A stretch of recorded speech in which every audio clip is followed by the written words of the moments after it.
Migrants, de retour de Libye, Matteo Salvini reste ferme. Le ministre de l'Intérieur italien Matteo Salvini, pendant une conférence de presse commune avec le vice-premier ministre libyen Ahmed Mittig sur la crise migratoire, à Tripoli le 25 juin 2018. Mahmoud Turkia, AFP. Le nouveau ministre italien de l'Intérieur Matteo Salvini, s'est rendu en Libye ce lundi 25 juin pour parler migration et passer de nouveaux accords.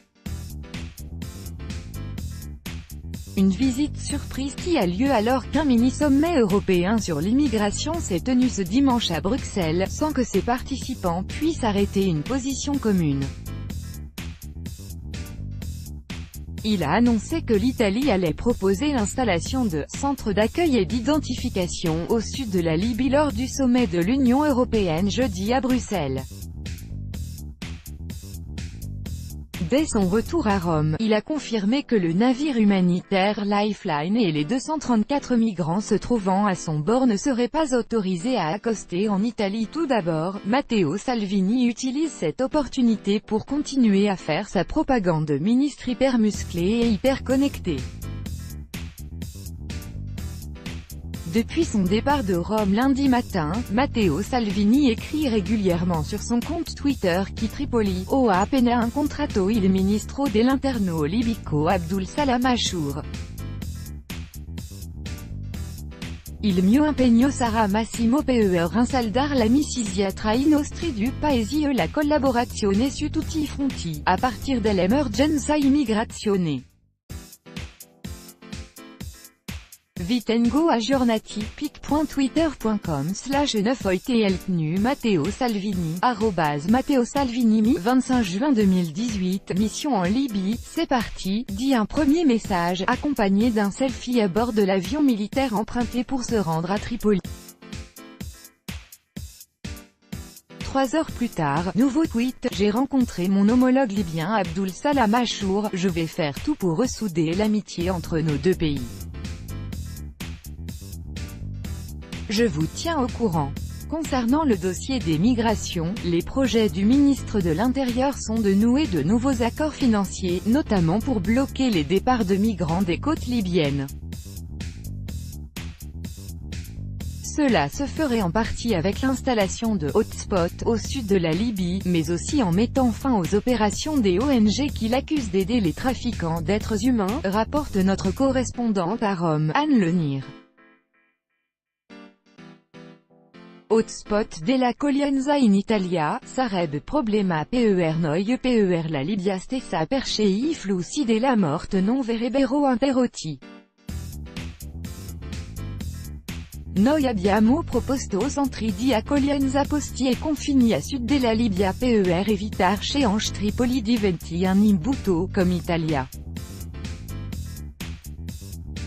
pic.twitter.com/3kmite Matteo Salvini, Matteo Salvini 25 juin 2018. Au cours d'une conférence de presse à Tripoli, Matteo Salvini a confirmé ses propos, assurant que l'Italie est prête à renforcer ultérieurement les équipements des gardes-côtes libyens. Cela pour qu'ils ramènent en Libye tous les migrants qui tenteront de rejoindre les côtes italiennes. À son retour à Rome, Matteo Salvini égratigne une nouvelle fois la France. De retour à Romeo, Matteo Salvini a confirmé sa ligne dure. Lors d'une conférence de presse, il a affirmé que le navire humanitaire Lifeline qui se trouve actuellement en Méditerranée avec 234 migrants à bord ne serait pas autorisé à accoster en Italie. Le ministre de l'Intérieur italien Matteo Salvini a déclaré lundi que si le Premier ministre hongrois Viktor Orban est « méchant » parce qu'il refuse d'accueillir des réfugiés, le président français Emmanuel Macron est 15 fois plus méchant. On me dit que Orban, qui pour de nombreux médias est l'ennemi numéro 1, ne remplit pas ses obligations de relocalisation pour 300 personnes, c'est-à-dire que l'Italie aurait dû relocaliser en Hongrie 300 personnes. Mais la France du bon Macron, elle, ne remplit pas ses obligations à hauteur de 9000 personnes. Donc si Orban est méchant, Macron est 15 fois plus méchant, a-t-il lancé. Quand l'UE aura montré sa volonté de protéger les frontières extérieures par des moyens concrets, on pourra penser aux relocalisations internes dans l'UE, a déclaré Matteo Salvini. Que Macron et Merkel soient cohérents et démontrent que l'Europe a un sens, a-t-il ajouté, réaffirmant l'opposition de l'Italie à l'implantation des centres d'accueil des migrants sur le sol italien. La France et l'Espagne avaient proposé lors du mini-sommet de Bruxelles samedi des centres fermés sur les côtes européennes, principalement en Italie, pour gérer les migrants arrivant depuis la mer Méditerranée.